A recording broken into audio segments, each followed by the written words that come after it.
Hi friends, welcome to TV కథాలు review YouTube channel. ముందుగా ఈ వీడియోకి లైక్ చేయండి. మీనాకి క్షమాపణ చెప్పించిన సత్యం. మీనాని తీసుకొని బయటికి వెళ్ళిపోయి కార్ ట్రావెల్స్ మొదలుపెట్టిన బాలు. షాక్లో ప్రభావతి, రోహిణి. ఇదంతా ఎలా జరిగిందో వీడియో ద్వారా చూసేద్దాం. ఎక్కడా స్కిప్ చేయకండి, చివరి వరకు చూడండి. పూర్తిగా మీకు అర్థమవుతుంది. వీడియోని లైక్ చేయడం, షేర్ చేయడం మర్చిపోకండి. మీ లైక్, షేర్ మాకు మంచి సపోర్ట్ మరియు ఎంకరేజింగ్గా ఉంటుంది. ఇక మొత్తం మీద చూసుకున్నట్లయితే కనుక సత్యమైతే అసలు నిజం తెలుసుకొని షాకైపోయాడు. ఎందుకంటే మీనా ఇంటికి రావడమే ఇక కామాక్షి దగ్గరికి వెళ్ళిపోయింది. కామాక్షి దగ్గరికి బాలు, మీనా ఇద్దరూ కలిసి వెళ్ళి కామాక్షిని నేలతీసేసరికి కామాక్షి అయితే ఇక అటు తిప్పి ఇటు తిప్పి, నా డప్పులు అవి, నీ డప్పులైతే నువ్వు బాధపడాలి కదా, నువ్వెందుకు బాధపడట్లేదు, మా అమ్మెందుకలా అయిపోతుంది అని చెప్పినంటే అది కాదురా, నేను బాధపడనురా అంటూ ఉంటుంది. అయితే సరే పద, పోలీస్ స్టేషన్కి వెళ్ళి కంప్లైంట్ ఇద్దాం, ఇంటికి వెళ్ళి మా అమ్మని కూడా తీసుకొని వెళ్దాం అంటే నేను రానురా అని చెప్పని అంటుంది. రానంటే ఎలా కుదురుతుంది అత్తా, రావాలి, వచ్చి తీరాలి అని చెప్పని అంటాడు. ఒరే, నేను రానురా, నన్ను వదిలేసే అంటుంది. ఎందుకు రావు, వచ్చి తీరాలి పద అని చెప్పేసేసి అంటాడు. అని అంటూ పోనీ నువ్వు రాకపోతే నేనే మీనాని తీసుకుని వెళ్ళి కంప్లైంట్ ఇచ్చేస్తాను. అసలిక్కడ డబ్బులు పోయిని, 2 లక్షల రూపాయలు పోయిని. ఆ 2 లక్షల రూపాయలు ఎవరివి, ఎవరు తీశారు, ఏంటి, ఇవన్నీ కూడా తెలియాలి అని చెప్పేసేసి నేనే మాట్లాడతాను పదా అని చెప్పేసేసి అంటాడు. అనేసరికి ఈకప్పుడు ఇటునుంచి కామాక్షి చాలా కంగారు పడిపోతూ, ఒరే వదిలేరా, ఈ విషయం గురించి దయచేసి వదిలేరా అంటూ ఉంటుంది. ఏం వదిలేయాలి అత్తా, ఎందుకు వదిలేయాలి చెప్పు, అసలేం చేసిందని చెప్పి మీద అంత కోపం పెంచుకుంది మా అమ్మ. అసలు పని కట్టుకుని ఏది పోయినా, ఏం జరిగినా ప్రతిదాన్ని తీసుకొచ్చి మీనాకు ఆపదించటమేనా, మీనాని ఇది చేయటమేనా అని చెప్పేసేసి అంటూ ఉంటాడు. బాలు అయితే పోనీరాయిక, దాని బుద్ధి అంతే, ప్రతిదానికి తీసుకొచ్చి మీనాకి అంటకడుతుంది, తెలిసిందే కదరా అని చెప్పని అంటూ ఉంటే ఏం తెలిసిందో నాకత్తా, నాకర్థం కావట్లేదు. ప్రతి విషయంలో కూడా మిగతా కోడల్ని ఏమీ మాట్లాడదు. అడుతిప్పి ఇడుతిప్పి నా కోడల్ నా భార్యని మాత్రం నోటికి వచ్చింది అంటూ ఉంటుంది. చూస్తూ కూర్చోవాల నేను అని చెప్పేసేసి అంటే పోన్లేరాయి ఒక్కసారికి వదిలేసేయ్ అని చెప్పేసేసి ఇక కామాక్షి అంటుంది. వదిలే ప్రసక్తే లేదు అత్తా, ఎట్టి పరిస్థితిలోనూ వదలను. అసలు నా భార్యను దొంగ చెయ్యాలని చెప్పి ఎవరు చూశారు, అసలా డబ్బు ఎవరు కొట్టేశారు, ప్రతీదీ తెలియాలంటే నేను పోలీస్ స్టేషన్కి వెళ్తాను అంటూ ఉంటే ఒరే ఆగరా, నేనైతే రాలేను, ఎందుకు చెప్తాను అని చెప్పాను అంటుంది. ఏంటో చెప్పత్తా, ఎందుకు రాలేవు అంటే ఎందుకంటే ఆ డబ్బు నాది కాదురా అని చెప్పనంటుంది. నీది కాదా కదా, అదేంటి నీది కాకపోవటం అనంటే అవునురా, ఆ డబ్బు మీ అమ్మదే, శివగాడి కేసు వాపస్ తీసుకున్నందుకు మీ అమ్మకి లాయర్ ఇచ్చిన డబ్బు అది అనంటుంది. ఓహో అదా సంగతి అని అంటూ ఇక మీనాబాలు ఇద్దరూ కలిసి ఇంటికి బయలుదేరతారు. అలా ఇంటికి వెళ్లిన తర్వాత ఇక మీనా అయితే ప్రభావతిని అనే ఒక్కొక్క మాటకి ప్రభావతికి ఏం మాట్లాడాలో అర్థంకాక దిమ్మ తిరిగిపోతూ ఉంటుంది. ఏవండి, చాలా గొప్ప అత్తగారు కదా మీరు అని చెప్పనంటే ఏయ్ ఏంటే అని చెప్పనంటుంది. మాట్లాడకండి, మీకు మాట్లాడే అర్హతే లేదసలు, చిచ్చి మీరసలు మనిషేనా, సొంత ఇంట్లో సొంత కోడలి తమ్ముడిని కేసులు ఇరికించి వాణ్ణి మళ్ళీ బయటకు తీసుకురావడానికి డబ్బు తీసుకొని ఆ డబ్బుని కామాక్షిగారింట్లో దాచిపెట్టి అది పోయింది అని చెప్పి ఇక్కడికొచ్చి నన్ను దొంగచేసి అబ్బబ్బా ఏమి నటించారు, ఏమి నాటకాలాడారు అని అంటూ ఉంటే ఏమ్మా లక్షవతి, ఏమ్మా అర్థవతి, కందిపప్పు డబ్బాలో డబ్బులు దాచేలా చేసిన పప్పావతి అంటూ ఎన్నెన్నో మాటలు మాట్లాడతాడు. బాలు అయితే ఏరా ఏమైంది నీకు, ఒళ్ళు బలిసిందా అని చెప్పని మాట్లాడుతుంది. బాగా, మరి నువ్వు కన్న వెంటనే నన్ను ఒళ్ళో వేసుకుని పాలిచ్చి చాలా ప్రేమగా పెంచావు కదా, అలా ప్రేమగా పెరిగిన బాడీ కదా ఇది, అందుకే ఒళ్ళు బలిసే ఉంటుంది నాకు అని అంటాడు. ఏవండి, ఏం మాట్లాడరేంటి అంటే ఏం మాట్లాడాలి, లాయర్ దగ్గర డబ్బు తీసుకున్నావా లేదా అంటే అది కాదండి, వాడు నోటికొచ్చినట్టు అంటే డబ్బు తీసుకున్నావా లేదా అంటాడు సత్యం. అది అంటే నేనేం అడగలేదు, లాయరే నన్ను 50,000, 1,00,000 రూపాయలు అంటూ టెంప్ట్ చేసి చివరాఖరికి 2 లక్షల దగ్గర ఓకే చేయించి చేతిలో 2 లక్షలు పెట్టి కేసు వాపస్ తీసుకోమన్నాడు అని అంటే వాడు తీసుకోమంటే నువ్వు డబ్బు ఎందుకు తీసుకున్నావు, డబ్బు తీసుకుని కేసు వాపస్ తీసుకోవడమేంటి అని చెప్పని అంటాడు. అది కాదండి, అవేవో లాయర్ తినే డబ్బులే కదా అవి, ఎటూ పోకుండా మనకే ఉంటాయి కదా అని చెప్పి నేనలా చేశాను అని అంటుంది. ఛీ, సిగ్గులేని అన్నా, నీకసలు బుద్ధి జ్ఞానముందా? పసిపిల్లవాడు, వాడి యొక్క భవిష్యత్తు గురించి ఆలోచించి బాలు అక్కడా ఇక్కడా తంటాలు పడి ఆ డబ్బు తీసుకొచ్చి లాయర్కిచ్చాడు. ఆ లాయర్ నీచేత ఆ కేసు వెనక్కి తీసుకొనిలా చేయడం కోసమని చెప్పేసేసి ఆ డబ్బులు తీసుకొచ్చి నీకిస్తే సిగ్గులేకుండా అవి తీసుకొని మళ్ళీ ఏదో ఉదార్మూర్తిలాగా, ఏదో శివకి నువ్వు హెల్ప్ చేసేసిన దానికిలాగా నాటకాలాడుతూ ఇక్కడికొచ్చి నా అంత గొప్పదీ లేదు అన్నట్టు మాట్లాడావు. దొంగ సొమ్ము అంటే ఏదైనా దొంగ సొమ్మే ప్రభావతి, ఇంట్లో వాళ్ళకి తెలియకుండా తీసుకుని దాచుకున్నావు కాబట్టి అది కూడా దొంగతనమే. అలాంటి పని నేనెప్పుడూ చెయ్యను నేను అని ఇందాకే ప్రగల్భాలు పలికా అంటాడు సత్యం. అదేంటండి, మీరు కూడా వాళ్ళకలా మాట్లాడతారు అని చెప్పని అంటే, మాట్లాడడమేంటి ప్రభా, నిన్ను ఈడ్చి కొట్టినా తప్పులేదు. నేను చెప్పాను కదా, ఏ విషయంలో ఇంకొకసారి పొరపాటు జరిగినా నేను తీసుకునే నిర్ణయాలు చాలా కఠినంగా ఉంటాయని చెప్పి అని అంటే, ఇక అప్పుడు ప్రభావతి అయితే, ఇప్పుడు నేనేం తప్పు చేశానండి, ఆ లాయర్కిచ్చిన డబ్బుల్లో నుంచే నేను తీసుకున్నాను, అంతేకాని శివగారినేమైనా డబ్బు ఇవ్వమన్నానా అని అంటే, ఆ డబ్బంతా శివకోసమిచ్చిన డబ్బే కదా ప్రభావతి, అప్పు సప్పు చేసి తీసుకొచ్చి బాలు మీనా కలిసి ఆ డబ్బు మొత్తం పోగేసి లాయర్కి కట్టారు. అక్కడినుంచి నువ్వు తీసుకున్నావు, నిన్ను ఏమనాలి, మనిషి అనాలా పశువు అనాలా అని చెప్పని అంటూ ఉంటే, ఇక ప్రభావతి అయితే, ఏవండి అలా మాట్లాడకండి అంటుంది. ఛీ, నీతో మాట్లాడటమే అనవసరం, ఇంకా అలా మాట్లాడడం ఇలా మాట్లాడటం ఒకటా అని చెప్పేసేసి ఇక వెంటనే ఇటునుంచి, వీళ్ళెవరు, మన సత్యం వాళ్ల శృతి రవి అయితే, చాలా గొప్పవాళ్లు ఆంటీ మీరు, నిజంగా చాలా గొప్పవాళ్లు. రోహిణి మనోజ్ ఏం పనికొస్తారు మీ ముందు, నటనలో మీరు పీహెచ్డీ చేసేశారు అంటూ ఉంటే, రవి అయితే, అవునమ్మా నిజంగానే, మనోజ్గాడు తినేది తినకు నువ్వేనా అన్నం తిను అని చెప్పని, అసలు మనోజ్గాడు తినేదానికంటే కూడా దరిద్రమైనదే తింటున్నట్టున్నావు, అందుకే ఇలాంటి పని చేశావు అంటూ ఉంటే, ఒరేయ్ నోరు అదుపులో పెట్టుకొని మాట్లాడు, ఏంటి నోటికి ఏదొస్తే అది మాట్లాడుతున్నావ్ అంటుంది. మాట్లాడక ఏమనాలమ్మా, నువ్వు చేసిన పనికి ఏమనాలి నాకర్థం కావట్లేదు, ఒకసారి చెప్పవా ఏమనాలి అని చెప్పని అంటూ ఉంటే, ఇక వెంటనే సత్యమైతే, చెప్పు ప్రభా, ఏం చేద్దామనుకుంటున్నావ్ అంటే, ఏం చేసేదేముందండి అంటుంది. ఆ డబ్బు ఇప్పుడు నువ్వు శివవాళ్లకివ్వాలి అంటే, ఆ డబ్బు నా దగ్గరెక్కడుంది, ఇదిగో ఇదే దొంగతనం చేసింది కదా అంటే, నోరు మూసుకో, ఇంకొక్కసారి ఆ మాటన్నావంటే నీ చెంప పగిలిపోతుంది అంటాడు సత్యం. దొంగతనం అది చేస్తే నా చెంప పగులుతుంది అంటారేంటి అంటుంది. మీనా దొంగతనం చేయడం నువ్వు చూశావా, మీనా దొంగసొమ్ము ఎత్తుకెళ్లడం నువ్వు చూశావా చెప్పు అంటూ ఉండగానే, ఇక కామాక్షిని తీసుకొస్తారు కదా, బాలు కార్లో నుంచి దిగి లోపలికి వస్తుంది.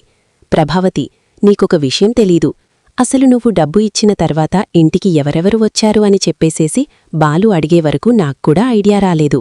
నిజమే, నువ్వు డబ్బు ఇచ్చిన తర్వాత ఇంటికి ఎవరెవరు వచ్చారో తెలుసా, ఇదిగో రోహిణి వచ్చింది, రోహిణి వచ్చిన తర్వాత విద్యను తీసుకుని వచ్చింది రోహిణి తెలుసా అనగానే, రోహిణి విద్యను తీసుకుని వస్తే ఏమైంది, రోహిణి వచ్చినంత మాత్రాన ఏం కాదు కదా అంటుంది.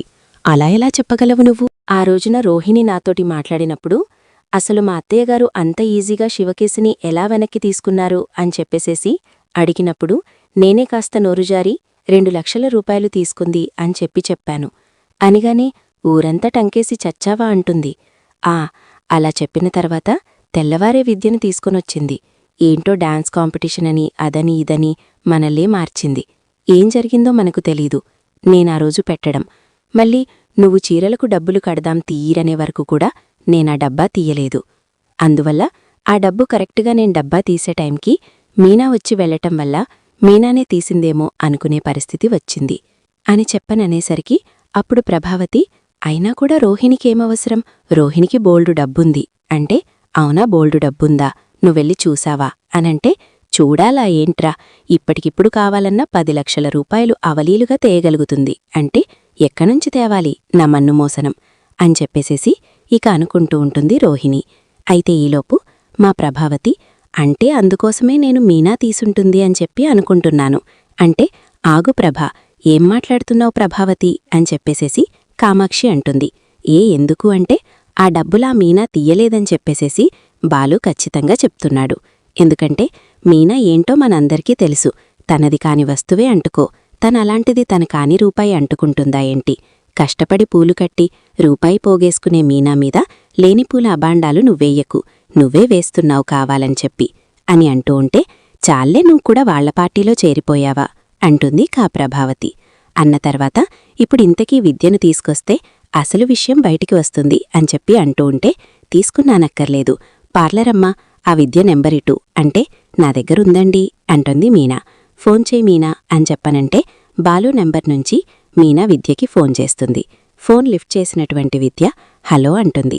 అనగానే, ఆ విద్యా మేడం గారు అంటే ఎవరు అంటే, మేం పోలీసులం మాట్లాడుతున్నాం అనగానే పోలీసుల ఏంటి, దేనికి అని చెప్పనంటే, మీరు కామాక్షిగారి ఇంట్లో కొట్టేసిన 2 లక్షల తాలూకు వివరాల కోసం మీ ఇంటికి వస్తున్నాం. మీరు మాకు మొత్తం డేటా ఇవ్వండి. ఆల్రెడీ రోహిణిగారిని పట్టుకున్నాం అంటారు. ఒక్కసారిగా విద్య షాక్ అవుతుంది. నాకేం తెలీదు, రోహిణి చెప్తేనే నేను ఆ డబ్బు తీశాను, నన్నేం ఇరికించకండి, ఇందులో నా ప్రమేయం ఏమీ లేదు అని అంటుంది. వెరీ గుడ్ అని చెప్పి ఫోన్ కట్ చేసి, అది నాన్నా విన్నావా, ఏమమ్మా ప్రభావతమ్మా విన్నావా, నీ కోడలి భాగవతం, తనకేమవసరం ఇప్పుడు, కావాలన్నా ఇప్పటికిప్పుడు 10 లక్షలు తెచ్చి ఇవ్వగల సత్తా ఉన్నది అని చెప్పేసేసి కదలేవో చెప్పావు కదా, మరిప్పుడేమంటావమ్మా అని చెప్పని అంటాడు. దాంతో ఒక్కసారిగా ఏం మాట్లాడాలో అర్థంకాక అలా చూస్తూ ఉండిపోతుంది ప్రభావతి. ఈలోపు రోహిణి అయితే అదంతా అబద్ధం అంటూ ఉంటుంది. ఏంటమ్మా అబద్ధం, క్లియర్ కట్గా జరిగింది మొత్తం ఒక్క ముక్కతో విద్య అంతా చెప్పేసిన తర్వాత ఇంకా అబద్ధమంటావేంటి, సరే అయితే పోలీసులకి తీసుకెళ్లి అప్పచెప్పరా, మొత్తం వివరాలు బయటికొస్తాయి అంటాడు సత్యం. అనేసరికి వద్దు వద్దు, ఏమొద్దు అని చెప్పని అంటుంది రోహిణి. ఏమొద్దంటే ఏంటి అంటుంది ప్రభావతి. అదే అత్తయ్యా, పోలీసుల దాకా ఎందుకు అంటున్నాను. అనగానే, ఎందుకొద్దు అంటే, నువ్వే ఆ డబ్బు దొంగలించమని చెప్పి విద్యకు చెప్పావా, నువ్వే వెళ్ళి కామాక్షి దగ్గర వివరాలు తీసుకున్నావా అంటూ ఉంటుంది. అది అత్తయ్యా అని చెప్పని అంటూ ఉంటే, చెప్పు అది నిజమా కాదా చెప్పు అంటుంది. నిజమే అత్తయ్యా అని చెప్పని అనగానే, మరింకేంటి, నువ్వే దొంగతనం చేశావల్లమాట, మరి నేను మీనాని దొంగవి అంటున్నప్పుడు నోరెందుకు మెతపలేదు అని అంటే, మెదిపితే ఎలా ఇల్లావతి, అప్పుడు డబ్బులు తనే దొంగలించానని ఒప్పుకుంటే అసలు ఈవిడేంటి, ఈవిడ పుట్టు పూర్వత్రాలేంటి అని నువ్వు తవ్వతిలా తవ్వడం మొదలు పెడతావు కదా, అందుకని భయమేసి నిజం చెప్పుండదు, ఏమా పార్లావతి అంటేనా అని అంటే, అదేం లేదు, ఇంకా తవ్వడానికేమున్నాయి అనగానే, ఏమున్నాయో మాకేం తెలుసు, ఇన్నాళ్లు నీ వెనక డబ్బుంది, ఆ డబ్బులో నుంచి తీసుకొచ్చి నువ్వు మాకు ఇస్తున్నావు అని చెప్పి అనుకున్నా మా అమ్మావతికి, ఈ రోజు నువ్వు చేసింది దొంగతనమని తెలిసిన తర్వాత ఇక నమ్మటమనేది ఉండదు, ఈ నమ్మావతి అని చెప్పని అంటాడు. ఇక ఈలోపు మీనా అయితే రోహిణి దగ్గరికి వచ్చి, చెప్పు నువ్వే నా డబ్బు తీసింది అంటే, అది అవును అని చెప్పని అంటుంది. వెంటనే మీనా రోహిణి చెంప చెల్లున పగలగొడుతుంది. నువ్వు డబ్బు తీసి నన్ను దొంగని చేసి మాట్లాడుతున్నా నోరు మెదపకుండా నుంచోని చూస్తూ ఉంటావా, ఏమనుకుంటున్నావు నువ్వసలు అని చెప్పేసేసి అంటూ ఉంటే, అది కాదు మీనా, కొంచెం అర్జెంటుగా కట్టాల్సి వచ్చి అని అంటే, ఎవరికి కట్టాలి, నీకే 300 కోట్లు బ్యాంకులో మూలుగుతున్నాయని అత్తయ్యగారు ఎప్పటికప్పుడు అంటూ ఉంటారు కదా, మరి 300 కోట్ల నుంచి తీసి ఇవ్వచ్చుగా, సడన్గా అవసరమొచ్చి ఇంకోటి వచ్చి అదవచ్చి ఇదవచ్చి అంటున్నావేంటి అని చెప్పని అంటుంది. అది కాదు మీనా, నేను చెప్పేది విను మీనా అంటూ ఉంటుంది రోహిణి. వినను కాక వినను, నా కుటుంబాన్ని దొంగల్ని చేశారు. నేను బయటికి వెళ్తే ఏ ఇంట్లో దొంగతనానికి వెళ్ళింది అన్నారట కదా, అంటే ఇంతలోకే ఈ విషయం ఎప్పుడు చేరవేసేశారు అంటుంది ప్రభావతి.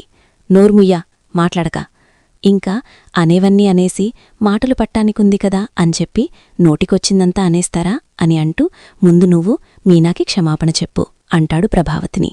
నేనెందుకు చెప్తాను, నేనేమైనా దొంగతనం చేస్తానా ఏంటి అనగానే, వాడి తమ్ము వాళ్ల తమ్ముడి కేసు వెనక్కి తీసుకోవడానికి 2 లక్షలు తీసుకున్నావు కదా, సిగ్గులేకుండా దాపెట్టో, ముందు మీనాకి క్షమాపణ చెప్పు అంటాడు సత్యం. నేనేమడగను, అలాంటి అవసరమే వస్తే నేను వెళ్ళిపోతాను అని అంటుంది. పో, ఎక్కడికి వెళ్దామో వెళ్ళిపో, ఈసారి కనీసం ఇంట్లోకి రానిచ్చే ప్రసక్తి కూడా లేదు, వచ్చి నిన్ను రమ్మని చెప్పి అడిగే పరిస్థితి కూడా లేదు అని అంటాడు. అనేసరికి ఇక ఒక్కసారిగా ఏం చెయ్యాలో ఏం మాట్లాడాలో అర్థంకాక అలా చూస్తూ ఉండిపోతాడిక. ఇట్నుంచి మనోజైతే ఇక అలా అంటూ ఉంటే, ప్రభావతి బొద్దులేండి, నేనే క్షమాపణ చెప్తాను, అది కూడా ఇక్కడ తప్పుంది కాబట్టి అంటూ, క్షమించు మీనా అంటే, మీరు నాకు క్షమాపణ చెప్పక్కర్లేదు అత్తయ్యగారు, మరి నా మీద అంత అపనమ్మకంగా ఉండకండి. నన్నొక దోషం చూసినట్టు చూడకండి. మా కుటుంబం మొత్తాన్ని దొంగల్ని చేసి మాట్లాడకండి. అది చాలు. అసలు దొంగలెవరో తెలిసిపోయింది కదా. 17 లక్షలు పెట్టి ఇంటిని ఎవ్వరికీ తెలియకుండా మీతో తాకట్టు పెట్టించి ఆ డబ్బులతో పార్లర్ పెట్టి ఆ పార్లర్ని కాస్త వేరే వాళ్ళ లీజుకిచ్చేసి అసలుందో అమ్మేసిందో తెలియకుండా ఎన్ని రకాల మోసాలు చేసిన రోహిణి మంచిదైపోతుంది మీకు. ఎప్పటికప్పుడు నేను మంచిదాన్ని, నేనెలాగి తప్పు చేయలేదు అని ప్రూవ్ చేసుకుంటున్న నేను మాత్రం ఎప్పుడు మీకు చెడ్డదానిలోనే కనపడుతున్నాను అని చెప్పేసేసి అంటుంది మీనా. అయితే దాంతో ఇక ప్రభావతి అది కాదు, ఇంకెప్పుడు అనలే అని చెప్పేసేసి అంటూ క్షమించు అని చెప్పనంటుంది. అన్న తర్వాత రోహిణి వంక తిరిగి నీమూలానే ఇదంతా అని చెప్పనంటూ ఇక రోహిణి చంప చల్లును పగలగొడుతుంది. ఇక రోహిణి పక్కకు వచ్చి నుంచని బాధపడుతూ మనోజ్నంటుంది. మాట్లాడుకు రోహిణి, దయచేసి నాతో మాట్లాడుకు అని చెప్పని అంటాడు మనోజ్. ఎన్నిసార్లు నువ్వు దొంగతనాలు చేసినా నీకు నేను సపోర్ట్ చేయలేదా? ఇప్పుడు నువ్వెందుకు నాకు సపోర్ట్ చెయ్యవు అనంటే, నేను చేసిన మనల్ని కాపాడుకోవడానికి చేశానేమో, అంతేకాని నీళ్ల స్వార్థంతో వేరేవాళ్ల ఇళ్లల్లోకి వెళ్లి దొంగతనం చెయ్యలేదు నేను అని అంటాడు. ఇక ఇదంతా ఇక్కడ జరుగుతూ ఉండగానే బాలు పైకి వెళ్లి మీనావి బాలువి బట్టలు సర్దుకొని కిందికి వస్తాడు. ఏరా ఎక్కడికి అంటాడు సత్యం. వద్దు నాన్నా, ఈ ఇంట్లోనే ఉండి నా భార్యని ఎప్పటికప్పుడు మాటలనిపించలేను. ఒకరోజు ఎక్కడికైనా వెళ్లి రావాలంటే భయమేసిపోతుంది నాన్నా. ఇక్కడ ఎన్ని రకాలుగా ఏ రకంగా నా భార్యని అవమానిస్తారో, హింసిస్తారో, బాధ పెడతారో అని చెప్పి చాలా టెన్షన్ పడుతున్నాన్నాన్నా. అందుకే చెప్తున్నాను, దయచేసి ఇక మమ్మల్ని ఉండమని అనకండి నాన్నా, ప్లీజ్ అని చెప్పేసేసి అంటాడు. ఇక సత్యంతోటి బాలు అయితే ఇక సత్యం ఏం మాట్లాడానో అర్థం కాక చూస్తూ ఉంటే, కరెక్ట్ అంకుల్, వాళ్ళనిక్కడ ఉండమని చెప్పి మనం ఇబ్బంది పెట్టడం, బాధ పెట్టడమే తప్ప ఏమీ లేదు. ఎందుకంటే అత్తయ్యగారు ఎప్పటికీ మీనాని కూడలుగా అంగీకరించలేరు. తన్ని మనస్ఫూర్తిగా మాట్లాడి దగ్గరకు తీసుకోనులేరు. ఈవెన్ మాతో మాట్లాడినట్టు కూడా మాట్లాడలేరు. అలాంటప్పుడు ఎన్నాళ్లా అని చెప్పి మీనా మాత్రం సహిస్తుంది. తన భర్త దగ్గరికి వెళ్లి బాధ చెప్పుకోలేక మనసులో దాచుకుంటుంటే కూడా బాలు అర్థం చేసుకుని ఇలాంటి నిర్ణయం తీసుకోవడం చాలా గ్రేట్నెస్. ఇక మాత్రం ఎట్టి పరిస్థితుల్లోనూ అలా చెయ్యకండి. వద్దు అంకుల్, వాళ్లనిక్కడ ఉంచొద్దు అని చెప్పని అంటుంది. ఇక బాలు అయితే థ్యాంక్స్ డబ్బుడమ్మా అనగానే, నేను కూడా అదే మాట అంటున్నాను అన్నయ్య. ఇంక నువ్విక్కడ ఉండడం కరెక్ట్ కాదు. వదిన్ననింక ఎన్ని మాటలంటుందో ఈ మాటలావతి అంటూ, చిచి నీ భాష వచ్చేస్తుందిరా నాకు అనంటూ, అయినా అన్నా తప్పులేదులే, మాటలనడమే, పైగా పెట్టుకున్న ఆవద కదా అని అంటాడు రవి. ఇక ఈలోపు మనోజ్ అలా చూస్తూ ఉంటాడు. ఏరా నువ్వేమనవేంటి? వెళ్ళిపోతే ఇంట్లో పనులు చేయడానికి ఎవరూ ఉండరు కదా అని చెప్పేసేసి బాధగా ఉందా అంటే, కాదురా, మీరు వెళ్ళండి, వెళ్ళి ప్రశాంతంగా ఉండండి. ఎందుకు అనవసరంగా ఎవరు చేశారో దొంగతనం తెలియని పరిస్థితుల్లో ఇల్లు అయిపోయింది అంటాడు. ఏంటి, మనోజ్గడు నాకు ఫేవర్గా మాట్లాడుతున్నాడా అనగానే, నీకు ఫేవర్గా కాదు, అనవసరంగా ఇంట్లో ఈ గొడవలు వద్దు అని చెప్పేసేసి అంటున్నాను అంతే అంటూ లోపలికి వెళ్ళిపోతాడు. ఇక రోహిణి, అయిపోయింది నా పని, ఇంకా ఎట్టిప్పుడు కూడా మనోజైతే నన్ను క్షమించడు. ఎందుకంటే మనోజ్కి అబద్ధం చెప్తే నచ్చదు. కనీసం నేను మీనా విషయంలో అలా మాట్లాడుతున్నప్పుడైనా నిజం బయటపెట్టేసి ఉంటే ఏ గొడవ ఉండేది కాదు అంటూ అనుకుంటూ ఉంటుంది రోహిణి. ఇక బాలు, మీనా ఇద్దరూ బయటికి వెళ్ళిపోతారు. అలా వెళ్ళిపోయిన తర్వాత ఇక బాలు, మీనా ఇద్దరూ కూడా వాళ్ళ దగ్గర ఉన్న 2 కార్స్ ఉన్నదానిమీద ఉన్న ఈఎంఐలు క్లియర్ చేసేసిన తర్వాత ఇంకొక 2 కార్స్ లోన్లో తీసుకుంటారు. అలా కార్ ట్రావెల్ స్టార్ట్ చేస్తారు. మీనా కార్ ట్రావెల్స్ అని చెప్పి బాలు స్టార్ట్ చేసినటువంటి ఆ ట్రావెల్స్ ఏదైతే ఉందో అది చాలా చక్కగా రన్నవ్వడంతో పాటు ఇక చాలా త్వరగానే ఆ అప్పులు తీరిపోవడం, ఇంకొక 2 కార్లు కొనడం, ఇలా జరుగుతూ మంచి ట్రావెల్ స్కై ఏజెన్సీగా తయారవుతుంది. ఇక ఈ విషయం తెలుసుకున్న ప్రభావతి, మనోజ్, రోహిణి అయితే చాలా షాకవుతారు. ప్రభావతి అయితే, పోన్లే, నేనన్నాను కాబట్టి పౌరుషంగా బయటికి వెళ్లాడు కాబట్టి ఆ మాత్రం బాగుపడ్డాడు, లేకపోతే ఎప్పటికీ ఈ ఇంట్లోనే గదికోసం గొడవలాడుతూ ఉన్న కార్లని ఫ్రెండ్కిచ్చి వాడు తోలుకుంటూ అలా ఉండిపోయేవాడు అంటే వాడు బాగుపడ్డాకి కూడా నువ్వే కారణమంటావా ప్రభా అని చెప్పని అంటాడు సత్యం. అవును మరి, నేనే కారణం అంటుంది ప్రభావతి. పర్వాలేదు, సరేలే అయితే అని చెప్పేసేసి అంటూ ఇక ఆ సత్యమైతే సరేరా జాగ్రత్తగా ఉండండి అని చెప్పేసేసి మీనా బాలుకి ఫోన్ చేసి మాట్లాడుతూ ఉంటే ఆల్రెడీ నేనింటి దగ్గరికొచ్చేసన్నానా నువ్వు బయటికిరా అని చెప్పేసేసి అంటాడు. ఏంటా అని చెప్పి బయటికి వెళ్లి చూస్తే ఇప్పటివరకు సెకండ్ హ్యాండ్ కార్స్ కొన్నావు నానా, ఇప్పుడు కొత్త కార్ తీసుకున్నావు, ఇది నేను డ్రైవ్ చేస్తాను. నేను డ్రైవ్ చేస్తున్న కార్ని ఇంకొక డ్రైవర్కి ఇస్తున్నాను అని అనగానే అవునా చాలా బావుంది నానా అన్నా. ఎందుకిలా కొత్త కార్ తీసుకున్నావు అంటే నేనిప్పటివరకు సెకండ్ హ్యాండ్ కార్లలోనే నిన్ను తిప్పాను నానా, కొత్త కారు కొని నిన్ను నా కార్లో తిప్పాలి. నువ్వు ఎక్కడికి వెళ్లాలన్నా నా కిరాయి మానుకునైనా వచ్చి నిన్ను తీసుకెళ్ళాలి. అదీ నా కోరిక నాన్నా. నువ్వు, షీలా, డార్లింగ్, ఇంకా మీనా, మేము మనమందరం బావుంటే చాలు. మీరంతా హ్యాపీగా ఉంటే నేను హ్యాపీగా ఉన్నట్టే. అంటే మరి నేను రవి అంటుంది శృతి. మీరెప్పుడూ కూడా హ్యాపీ కదా, డబుల్ హ్యాపీ మీరు అని చెప్పని అంటాడు. చూద్దాం ఏం జరుగుతుందో. వీడియో నచ్చితే లైక్ చేసి వీడియోని షేర్ చేయండి. ఛానల్ సబ్స్క్రైబ్ చేయండి. పక్క మీద బెల్ ఐకాన్ ఆల్ ట్యాప్ చేయండి.